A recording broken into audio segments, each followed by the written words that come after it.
Okay, Assalamualaikum warahmatullahi wabarakatuh. Nama saya Muhammad Nizam bin Muhammad Suhaimi daripada kelas D PHU 5C. Dan nama masjid saya di HSU 2019-24502. Okay, saya akan mendahului pembentangan ini dengan pendahuluan. Okay, ilmu usul fiqh ini telah wujud semasa zaman Rasulullah SAW lagi. Ilmu usul fiqh ini merupakan ilmu yang begitu dititik beratkan dalam kehidupan seharian kita, kerana tanpa ilmu usul fiqh, para mujtahid tidak dapat mengistinbatkan sesuatu hukum.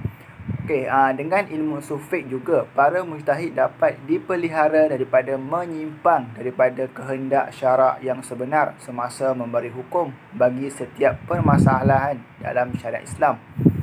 Usul fiqh juga telah diperkenalkan di peringkat sekolah dalam mata pelajaran syariah Islamiah sejak tahun 1992 yang ada pada semua sekolah menengah aliran agama.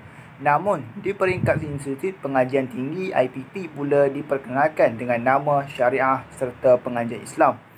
Ini menunjukkan kerajaan mengambil serius supaya rakyat lebih mematuhi sesuatu hukum yang dikeluarkan oleh mujtahid. Setiap tahun, subjek usul fiqh ini telah diperluas, yang mana subjek ini bukan hanya remaja dapat mempelajarinya, malah orang dewasa juga berpeluang untuk mempelajarinya dengan lebih mendalam. Kesan daripada pengabaian ilmu tersebut menyebabkan lahir segelintir golongan yang berpendirian bahawa hukum hakam mestilah bersandarkan nas syarak semata-mata tanpa perlu memahami akan disiplin ilmu yang telah digariskan oleh para ulama sejak zaman berzaman. Sebagai contoh yang boleh kita ambil, pada zaman sekarang, ramai yang telah menjadi ustaz dan ustazah di dalam media sosial seperti Facebook, Instagram, TikTok dan pelbagai media sosial lain. Mereka berucap kadang-kala mengelirukan orang yang melihatnya kerana bercanggah dari apa yang diajar oleh para mujtahid memberi hukum. Sebagai contoh yang boleh kita ambil lagi adalah penggunaan vaksin yang begitu ramai. Mereka telah mengkaji vaksin tersebut berpuluh-puluh tahun yang lalu dan telah mengharamkan apa yang diwajibkan oleh pihak mujtahid. Ini adalah contoh akibat tidak mempelajari ilmu usul fiqh. Assalamualaikum, nama saya Nurul Fatihah binti Hamzah dari PHU 5B. Saya akan memberitahu tentang pengertian ilmu usul fiqh. Ilmu usul fiqh adalah panduan utama ulama untuk berijtihad dan berfatwa. Secara umum, ia ada kaitan dengan semua ilmu syariat dan secara khusus berkait rapat dengan ilmu fiqh. Pengertian usul fiqh dapat didefinisikan dari aspek pelbagai istilah dan bahasa. Seterusnya, dari segi bahasa, usul fiqh terdiri daripada dua perkataan, iaitu usul dan fiqh. Usul kata jamak daripada perkataan yang bermaksud asas, iaitu apa yang didasarkan sesuatu di atasnya, sumber serta kaedah. Menurut istilah pula, perkataan as berarti dalil. Sebagai contoh, ulama mengatakan dalil tentang hukum masalah ini ialah ayat tertentu dalam Al-Quran. Seterusnya, perkataan fiqh menurut bahasa bermaksud mengetahui atau memahami tentang sesuatu, manakala fiqh menurut istilah ialah mengetahui atau ilmu tentang hukum syarak bersifat amali yang diperolehi daripada dalil-dalil yang terperinci. Dari segi istilah pula, usul fiqh bermaksud ilmu membahaskan kaedah-kaedah yang digunakan oleh ulama mujtahid untuk mengeluarkan hukum syarak berkaitan perbuatan mukallaf daripada dalil-dalil tafsir. Contohnya, kewajipan salat yang ditunjukkan menerusi dalil Al-Quran sebagaimana firman Allah Subhanahu Wa Taala, wa aqimus salah, yang bermaksud dan dirikanlah kamu akan sembahyang. Surah Al-Baqarah ayat 43. Selain itu, saya akan menerangkan persamaan dan perbezaan ilmu usul fiqh dengan usul fiqh.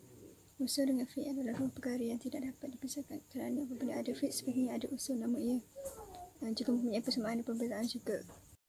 Antara persamaan adalah yang pertama, ilmu usul fiqh dan fiqh sama-sama membahaskan berkaitan dalil-dalil syarak seperti Al-Quran dan As-Sunnah. Usul fiqh merupakan kaedah yang berperanan memelihara ulama fiqh dan mujtahid daripada melakukan kesilapan dalam mengistibat hukum syarak. Seterusnya, perbezaan usul fiqh dengan fiqh pula ialah antara skop kajian ilmu usul fiqh adalah berkenaan metodologi atau kaedah penetapan hukum, kedudukan dalil serta hujahannya. Seperti hujahan dalil Al-Quran perlu diutamakan daripada As-Sunnah, manakala skop ilmu fiqh adalah berkaitan hukum yang antara lain mempunyai hubungan perbuatan mukallaf sahaja. Assalamualaikum warahmatullahi wabarakatuh. Saya Siti Nurhani binti Junai dari kelas DPHU 5A dan saya akan membentangkan berkenaan dengan sejarah perkembangan usul fiqh pada zaman Rasulullah dan sahabat. Manakala sejarah perkembangan usul fiqh zaman tabi'in, mazhab Syafi'i dan zaman moden akan dibentangkan oleh Muhammad Nizam sebentar lagi. Baik, pada abad 2 Hijrah, wilayah umat Islam semakin berkembang dan banyak orang yang bukan Arab telah memeluk Islam. Oleh hal demikian, terjadi banyak perkara yang menjadi kekeliruan dalam memahami nas sehingga perlu menentukan hukum dalam membincangkan nas. Maka daripada itulah lahirlah ilmu usul fiqh yang telah menjadi panduan untuk membincangkan nas-nas. Seterusnya, Rasulullah SAW masih hidup. Baginda adalah satu-satunya sumber hukum Islam, iaitu kerana Al-Quran yang telah diturunkan melalui baginda, dan begitu juga hadis yang merupakan wahyu daripada Allah kepada Rasulnya. Selain itu, jika para sahabat mempunyai kemusykilan terhadap sesuatu perkara atau mereka tidak tahu, mereka akan merujuk kepada baginda SAW dan baginda akan menjelaskan berdasarkan hukum tersebut daripada Al-Quran dan hadis.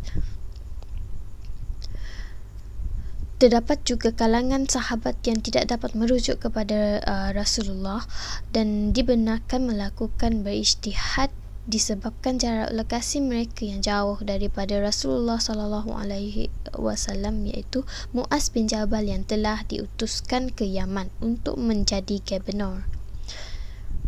Pada masa Rasulullah SAW masih hidup, usul fiqh ini belum menjadi nama saintifik dan teorinya telah digunakan oleh beberapa sahabat jika terdapat masalah yang memerlukan kepastian hukum, iaitu mencari jawapan keputusannya di dalam Al-Quran dan kemudiannya hadis. Dan yang terakhir, jika dari kedua-dua sumber tersebut tidak ditemukan, maka mereka dapat berijtihad. Pada zaman sahabat pula, selepas kewafatan Rasulullah SAW, para sahabat telah menggunakan beberapa cara baharu untuk memecahkan hukum, di antaranya ijma', qiyas dan istilah, iaitu maslahah mursalah, di mana hukum sesuatu masalah yang tidak dapat ditemukan secara telus di dalam Al-Quran dan As-Sunnah. Khalifah biasa melakukan maslahah dan berdebat untuk mencari kesepakatan bersama tentang persoalan hukum. Yang kedua, keputusan maslahah mestilah memunculkan kesepakatan sahabat dan dari situlah momentum lahirnya ijma' sahabat. Dan yang ketiga, menggunakan pertimbangan akal ra'yu, iaitu berupa qiyas dan maslahah. Penggunaan ra'yu ini iaitu nalar untuk mencari pemecahan hukum dengan qiyas dilakukan untuk menjawab masalah-masalah baru yang belum muncul pada zaman Rasulullah SAW. Usul fiqh pada era sahabat masih belum menjadi bahan kajian ilmiah dan sahabat sentiasa mempunyai perbezaan pandangan dan berhujah untuk mengkaji persoalan hukum. Untuk pertukaran pendapat yang dilakukan sahabat yang lebih bersifat praktis untuk menjawab permasalahan yang berlaku, dan iaitu menjawab dengan lebih profesional dan tidak mempunyai perbalahan sesama sendiri. Pada zaman tabi'in pula, generasi tabi'in merupakan mereka yang sempat berguru dengan tokoh-tokoh ilmuwan dari generasi para sahabat seperti Abu Bakar Siddiq, Umar Al-Khattab, Uthman bin Affan, Ali bin Abi Talib, Zaid bin Thabit, Abdullah bin Ibnu Mas'ud dan ramai lagi sahabatnya. Mereka belajar secara langsung dan juga secara tidak langsung dengan para sahabat sendiri. Secara umumnya, fatwa dan perundangan pada era tabi'in masih hampir sama dengan apa yang berlaku pada zaman sahabat. Mereka masih berpegang kepada kaedah ijtihad yang dilalui oleh para sahabat dengan merujuk segala keputusan hukum pertamanya kepada Al-Quran, kemudian As-Sunnah dan seterusnya ijtihad para sahabat. Dan jika mereka tidak menemui sebarang penyelesaian, mereka akan berijtihad sebagaimana para sahabat berijtihad. Namun pada zaman ini, kelompok politik telah banyak mempengaruhi kegiatan fatwa kerana masing-masing mempunyai pendirian hukum seperti golongan Khawarij, Syiah dan juga Ahli Sunnah wal Jamaah. Dengan percampuran kegiatan memfatwakan daripada golongan pemerintah menyebabkan mujtahid menjauhkan diri daripada mereka. Namun, kegiatan fatwa telah berkembang apabila berlakunya perluasan tanah jajahan taklukan Islam yang mana setiap jajahan mempunyai latar belakang kehidupan, kedudukan sosial dan adat resam yang berbeza-beza. Dengan demikian, lahir hukum hakam yang baru yang terhasil dari percambahan ijtihad para ulama tabi'in. Sebagaimana lazimnya, bila timbulnya banyak isu, maka berbagai pendekatan hukum dan fatwa akan muncul hasil pandangan hukum yang berbeza-beza. Yang mana perbezaan pandangan hukum ini pula bukan berlaku secara kebetulan, namun hasil dari penguasaan ilmu yang berbeza-beza di antara mereka sendiri. Faktor-faktor tempatan yang berbeza-beza turut mempengaruhi keputusan fatwa hukum yang dikemukakan. Akhirnya, mereka mula mempunyai pengikut masing-masing. Antara fenomena baru yang mula lahir hasil kedudukan ini ialah sikap setengah penduduk tempatan yang hanya menerima pandangan hukum ulama tempatan mereka sahaja. Ini menjadikan titik permulaan kepada pembinaan aliran bermazhab di kalangan umat Islam. Namun, suka saya jelaskan, perbezaan pendapat ini bukanlah mengatakan sesetengah mujtahid itu betul dan setengah mujtahid itu salah. Ini kerana mereka mempunyai dalil dan hadis mereka sendiri yang menguatkan pandangan mereka. Zaman Imam Mazhab Syafi'i. Pada zaman ini, banyak masalah baru berlaku pada zaman ini dengan yang tiada hukumnya pada zaman sebelumnya.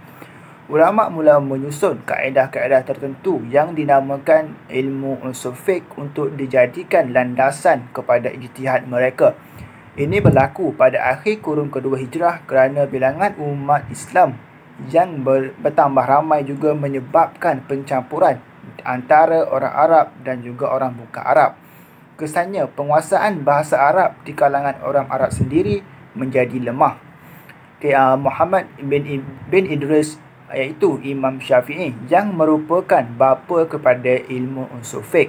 Beliau telah menyusun dan menulis saya katakan menyusun dan menulis ilmu usul fiqh ini di dalam kitab yang bernama Ar-Risalah. Ini bermaksud Imam Syafi'i yang menulis dan menyusun, bukan bermaksud dia yang menciptakan ilmu usul fiqh ini. Dia hanya menulis dan menyusun di dalam kitabnya yang bernama Ar-Risalah, yang mempunyai kesemua ayat Al-Quran mengenai hukum, hadis, ijma' ulama' dan juga qiyas. Kitab ini telah disambut baik oleh sebahagian ulama' mazhab Hanafi dengan mengambil apa yang dipersetujui dan membuang apa yang mereka tidak bersetuju. Mazhab Maliki pula menerima 100% serta menambah istihsan sebagai panduan mereka. Okey, yang terakhir sekali ialah pada zaman moden, iaitu pada zaman terkini. Okey, pada zaman ini juga sama seperti zaman terdahulu yang menggunakan 4 sumber hukum yang disepakati dalam Islam, iaitu Al-Quran, hadis, ijma' ulama dan juga qiyas. Okey, zaman sekarang keperluan kepada hukum usul fiqh adalah sangat kritikal kerana pada zaman ini Islam telah tersebar di pelosok dunia dan mempunyai kepelbagaian bangsa dan adat masing-masing. Sudah tentu mereka mempunyai persoalan yang berterusan dan yang baru di dalam hukum usul fiqh yang tidak pernah ditanya. Okay, umat Islam pada ketika ini telah menuntut supaya ijtihad baru dilaksanakan bagi mencari jawapan kepada persoalan yang baru. Kemudian tertubuhnya badan yang mengeluarkan fatwa di antaranya adalah Fatwa Majma' Al-Fiqh Al-Islami dan Al-Duwali, yang mana telah mengeluarkan fatwa sejak awal penubuhannya lagi. Okey, Fatwa European Council for Fatwa and Research adalah badan fatwa yang terbesar di Eropah yang merupakan minoriti yang tinggal di sana. Dan yang terakhir sekali adalah Fatwa Malaysia. Fatwa di Malaysia boleh dikatakan yang paling di hadapan daripada negara lain apabila meletakkan suatu hukum yang telah diajukan oleh orang awam. Muzakarah Jabatan Kuasa Fatwa Majlis Kebangsaan di dalam bawah JAKIM bertanggungjawab sepenuhnya dalam memberi pandangan dan meletakkan hukum dalam suatu masalah yang baru. Kita sebagai rakyat yang hanya mengetahui asas ilmu usul fiqh ini tidak sepatutnya melawan para mujtahid kerana mereka mempunyai ilmu yang lebih banyak daripada kita. Okey, bismillahirrahmanirrahim. Assalamualaikum warahmatullahi wabarakatuh. Nama saya Muhammad Aiman Syamsi bin Ibrahim Asri. Nombor metrik saya DHU 201924315. Okey, saya akan menerangkan tentang kepentingan mempelajari ilmu usul fiqh. Okey, mempelajari ilmu usul fiqh ni penting sebab kita dapat mengetahui bahawa tujuan utama mempelajari ilmu usul fiqh adalah untuk dipelajari hukum-hukum syarak yang bersifat amali, iaitu praktikal dengan cara meletakkan kaedah atau manhaj untuk sampai kepadanya. Okey, seterusnya ialah ilmu usul fiqh ni dia dapat memudahkan proses ijtihadi serta memberikan hukum yang bersesuaian bagi setiap kejadian yang berlaku. Okey, sebab setiap zaman berlaku sesuatu permasalahan yang berbeza-beza. Jadi untuk menyelesaikan permasalahan tersebut, ia perlu kepada hukum atau jawapan yang sesuai digunakan untuk menyelesaikan masalah tersebut. Okay, kemudian ilmu usul fiqh ini dia bertindak sebagai ilmu yang lebih terkedepan dalam membekalkan cara-cara untuk menyelesaikan sebarang masalah. Okay, walaupun ilmu ni dia dah lama wujud sejak dari zaman Rasulullah dan para ulama, namun ia masih relevan digunakan dari satu zaman ke zaman yang lain, dan itulah sebab kenapa ia dianggap sebagai satu ilmu yang lebih terkedepan. Okey, seterusnya adalah setiap penyelidikan atau kajian yang dilakukan menerusi ilmu ini akan menghasilkan satu hukum yang bersifat ijtihadi. Okey, kemudian kita juga dapat mengetahui sebab-sebab yang membawa kepada perbezaan pendapat dalam kalangan para ulama. Ini mengajarkan kita bagaimana untuk menghormati setiap pendapat ulama yang berbeza-beza. Okay, ilmu usul fiqh ni diumpamakan sebagai al-mizan, iaitu neraca yang menentukan sesuatu hukum mengikut permasalahan yang timbul. Ini menunjukkan para mujtahid akan menyusun terlebih dahulu dalil-dalil yang digunakan sebelum ia akan diistinbatkan. Okay, dan yang terakhir pula, ilmu usul fiqh ni sangat penting kerana ia bertindak sebagai alat pembimbing yang membimbing manusia, khususnya para ulama, untuk meletakkan sesuatu hukum yang sesuai terhadap permasalahan yang berlaku terhadap umat Islam. Okay, Assalamualaikum warahmatullahi wabarakatuh. Nama saya Luqman Al-Hakim bin Muhammad. Saya dari kelas di PHU 5B. Nombor metrik ialah DHU 2019-24409. Okey, di sini saya akan terangkan tentang serba sedikit kitab Ar-Risalah ini. Pertama sekali, pengarang kitab Ar-Risalah ialah Imam Asy-Syafi'i, atau nama penuhnya ialah Imam Muhammad bin Idris bin Abbas bin Usman bin Syafi'i. Beliau merupakan individu terawal dalam memiliki gagasan dan idea cemerlang berkenaan kaedah pencarian hukum Islam. Okey, seterusnya, seperti yang kita ketahui, kitab Ar-Risalah ini merupakan sebuah kitab dalam bidang usul fiqh dan juga kitab pertama di dalam bidang tersebut. Kitab ini mula berkembang pesat semasa zaman pemerintahan Khalifah Harun al-Rashid pada tahun 145 Hijrah hingga 193 Hijrah, dan kemuncaknya adalah pada zaman Khalifah Al-Ma'mun. Menurut pentahqiq kitab Ar-Risalah, iaitu Syekh Ahmad Syakir, berkata kitab ini jelas dalam menjelaskan nilai ilmiah yang dimiliki oleh Imam Asy-Syafi'i. Beliau juga membuat bantahan terhadap orang-orang yang ragu bahawa kitab ini adalah karya Imam Asy-Syafi'i. Untuk pengetahuan, Syekh Ahmad Syakir merupakan seorang ulama besar yang lahir dalam lingkungan pendidikan Universiti Al-Azhar. Ketika Syekh Ahmad Syakir berada di sana, beliau telah mencadangkan kitab Ar-Risalah sepatutnya menjadi kitab pengajian wajib di Universiti Al-Azhar serta universiti lainnya. Kitab Ar-Risalah sebenarnya telah dikarang sebanyak 2 kali oleh Imam Asy-Syafi'i. Kitab yang pertama dinamakan sebagai Ar-Risalah Al-Qadimah, dan yang kedua ialah kitab Ar-Risalah Al-Jadidah. Kitab Ar-Risalah sebenarnya dikarang untuk memenuhi permintaan Abdul Rahman bin Mahdi yang meminta Imam Syafi'i menulisnya kepada beliau di dalam surat yang dihantar sebelum ini kepada Imam Syafi'i. Okay, menurut di dalam sekelumit kitab Ar-Risalah pada muka surat 14, kitab Ar-Risalah yang pertama iaitu Ar-Risalah Al-Qadimah telah hilang, dan saat ini yang hanya ada pada di tangan kita ialah kitab yang kedua, iaitu kitab Ar-Risalah Al-Jadidah. Kitab Ar-Risalah ini telah menjadi kitab utama di dalam pengajian usul fiqh sehingga sekarang. Kitab ini telah diakui oleh kebanyakan ulama yang terkenal seperti Imam Abu Sa'id, Imam Ahmad bin Hanbal, Imam Badruddin Al-Zarkashi dan ramai lagi. Okey, itu saja daripada saya, dan untuk penerangan kitab Ar-Risalah ini, sekian, terima kasih. Ilmu sufi ini merupakan salah satu cabang ilmu yang sangat penting dalam agama Islam. Masyarakat Islam hendaklah mempelajari ilmu ini untuk mengetahui bagaimana sesuatu hukum itu dikeluarkan dan disesuaikan mengikut situasi permasalahan yang berlaku, yang mana ia tidak dinyatakan dalam Al-Quran dan Sunnah.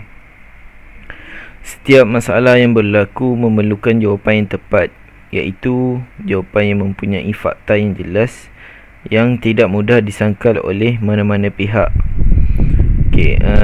Justru itu, marilah kita sama-sama mempelajari dan menekuni ilmu usul fiqh ini supaya ia dapat membentuk kefahaman kita yang tepat.